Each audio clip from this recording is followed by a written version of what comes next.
How's it going, guys? We are here with a new dealer or new manufacturer in stock versus not.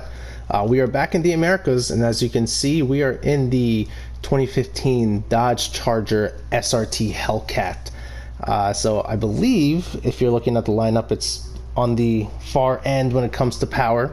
And let's just go ahead and hop into the car settings and see what this car has. So this is the engine model, just says Hellcat Charger. So I know this is the it's a supercharged V8. I forget the displacement. It's like it's either a 6 point something or 7 point something. Forgive me. All I knew, all my Dodge experience is really with the RTs, which is the 5.7, and after that I have no idea what the heck they put in these things. But Dodge is crazy. They just put their crazy engine setups in their normal everyday cars, and they just make stupid power. How much stupid power? Well, let's look at it. 596 performance points, 707 horsepower out of a production sedan. That's why these are one of my favorite sedans, because they're huge, they're big bodied, and they just make so much power. It's a great daily driver if you have no problem buying gas all the time. 650 foot-pounds of torque. It is a heavyweight at 4,300 pounds. That is kind of its Achilles heel. It's not quite as nimble as its competitors, but also you gotta imagine it's the sedan version, and they are pretty well built. The doors are extremely heavy on these cars if you ever get to open one. But that's what we have here on the stats. Sports Hards tires is what they give you out of the Brand Central, and yeah, nothing too crazy to worry about here. What are we looking at the ranking board? So this is going to be under the 600 performance point category, and as of right now it is actually on the higher end of the 600. Actually, yeah, it will be the highest one at 596, just barely at that 600 mark. So that is going to be interesting to see where this falls. Is it going to beat out the GTR that made 564 horsepower and actually weighed a lot less, but that was four-wheel drive and turbocharged. The F-Type was also a nimble machine. This is the first car, I believe, that weighs over 4,000 pounds that's not a truck. So yeah, I have no idea where to guess where this is going to land. If you're just looking at performance points, it should end up not at the top. The Prius G was 591 performance points. What? Yeah, 591 performance points on the fully modified Prius G. That made 151 horsepower. So, like I said, I think I made a point saying that you're pretty much kind of shooting yourself in the foot with that, possibly, because there's quite a big difference between 151 horsepower and 707. But anyway, let me shut up. Let's get to driving this thing. We have it in the awesome, I don't know what the color blue this is, but and that's what I knew exactly was going to happen. This car is going to be very oversteery with that supercharger kicking in. Let's get our bearings here. All right, let's go. So I believe, correct me if I'm wrong, I think the Hellcat is the first car, or actually I guess it's the fastest one, or it was the fastest one, that came to supercharger. I believe the trim levels are like, you get the starter V6s, which weren't terrible cars. I mean, rental companies use them all the time. You have the V6s, and then you have the RT, which was your entry level V8 option, which had the tried and true 5.7 Hemi. And then you opted up for the Scat Pack, which was still just a naturally aspirated V8 with a higher displacement. And then after the Scat, you came up to the SRT, which was I guess the supercharged one, which is what we're in now. I love this blue color. I'm a fan of blue cars, and yeah, you can't beat a blue car. I think blue is such a great color for a sports car. It's still classy, but it's not as loud and pronounced as something else would be. Opening lap was a 1 minute, but of course we did not start off flying, so let's see what we can do here now. The brakes are good on it. You just have to be very,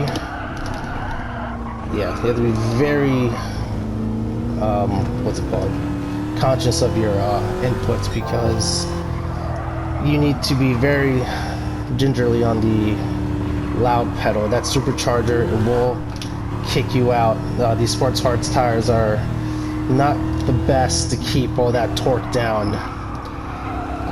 I would imagine just probably putting the racing tires on here, like racing cards, or even like the racing mediums. That might even just help you a little bit more, because I want to say this car is actually, the suspension tuning on it is not too bad. I'm not really seeing any you know, intense body roll or like a weight transfer type of deal, so I want to say this car definitely has handling potential if it can keep the power down and not give you any issues.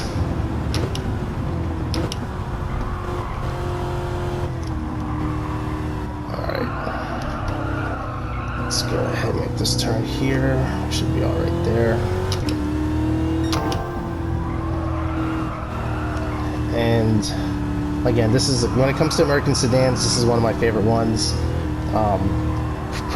Personally, I would probably just opt for the RT.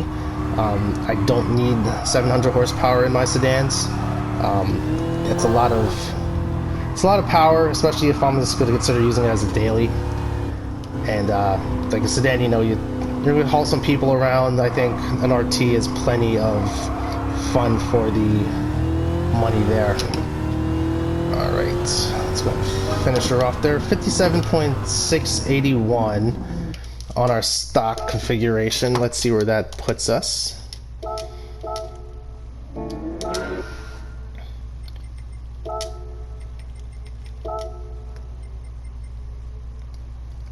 57. Where are we at? Oh, here we go. Yep, it actually beat out the GTR. Look at that. So not bad at all.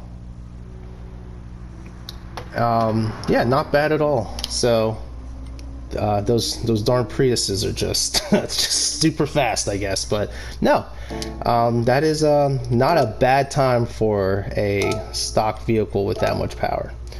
Oops. Okay, let's switch up and see what we got going on here. All right, we are now in same car. There's no engine swaps available for it. I don't see why you wouldn't need to, but now we have 787 performance points. We are just under 1,000 horsepower at 999. Absolutely nuts still. 779 foot-pounds of torque. Even with the weight savings, we are still over 3,000 pounds, so it's actually starting at a lot of the stock weights for a lot of the sports cars we've done so far. It is a little bit higher because I did add some ballast to make the weight 50-50. You'll see we have racing softs. Here are my alignment settings. It seems to kind of keep that torque under control with keeping the car straight and stable through the turns. The differential, this is what I have it set to, 20-20-20. Just to kind of keeps everything nice and kosher there. Downforce, we have 100 and 220 for the rear. You'll see the ballast here. Fully customized racing suspension. All I do is just fix the top speed slider. We have that set to 530. If you have issues with all that torque, you can kind of spread it out more, and it makes the gears a little longer, and you don't really get that punch from that supercharger. Racing intercooler, high-end torque supercharger, air filter, muffler, you know, all that stuff. And here's all the engine and bodywork parts we have installed. So 787 puts it in the 800 performance point ranking board, so that's going to go against the Camaro SS and the F-Type. So we're looking at a sub 50 for sure if we can get this to hook up correctly. So let's see what we can do in this car. I'll be honest with you, I'm a little terrified of it just because of its sheer amount of power. Oh gosh. Alright, let's go. We're in the, I think this is the Plum Crazy Purple, which is, I think out of all the Dodge colors, this is my favorite color you can get from Dodge. If you get a fast Dodge product, I think either that blue or this purple color is the way to go. I think they also have like an army green, which is pretty awesome as well. I would say that's a good option as well too for some performance cars. Just if you're gonna get a cool color or get a cool car, get a cool color with it. Porsche does a great job with having, you know, color options for you. So, you know, make the color of the car match the performance of it. That's all I'm saying. Bro, I'm tired of seeing silver cars. Like my Mazda CP3 is silver. I want to get that as a different color because it's, you know, it's a fun car. It should have a fun color. Anyways, opening lap 51.837. Let's see if we can get that under that 50 mark. I think we can. Kind of just like the Chevy products, this car does take well to suspension tuning and the tires.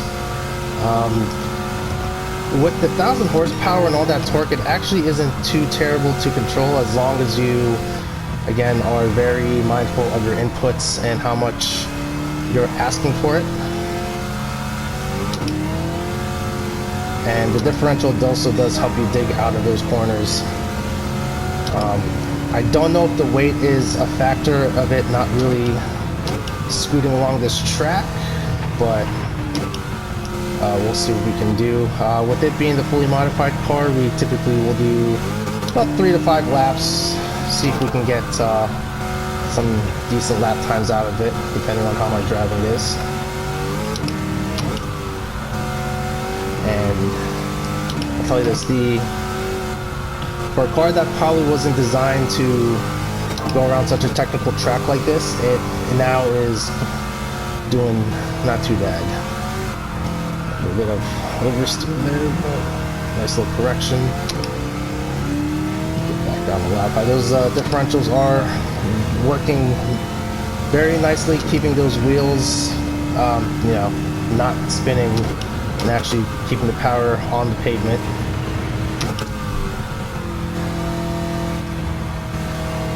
Alright. Let's go ahead and turn it here. I will tell you this suspension setup, you do have to be mindful of the curbs. If you kind of take them too aggressively, you may upset the car a little bit and end up facing a wall. So if you are going to use my setup here, just be mindful. You may need to just stay on like the red and whites. Don't cut the corners too much. Or if you know that there's going to be a pretty big, like a sausage curve or something like that, do not touch those. You will upset the car greatly. Alright, here's our last lap. Let's see what we can do. 49.245.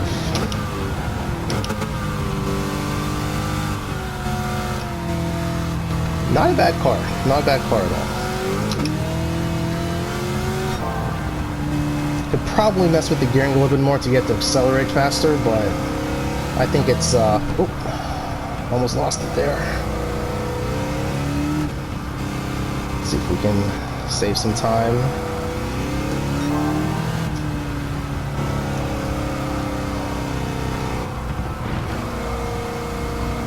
I think we got it. Got that turning just nicely.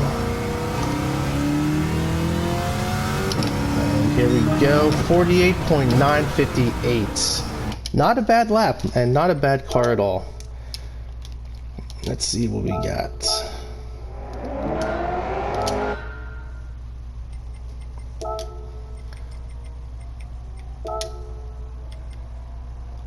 Look at that. It is now top of the 800 performance point leaderboard at 48.958.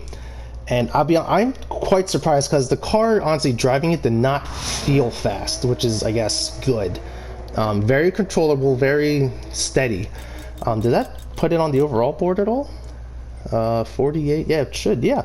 It is now 6th. So it split the Camaro SS and the C7 ZR1. So yeah, 40.958, just behind the C7. So not a bad car, not a bad setup. So there you have it, folks. Our first Dodge product, and it didn't kill me. So anyways, I'm gonna go ahead and shut up, and I'll catch you guys in the next one.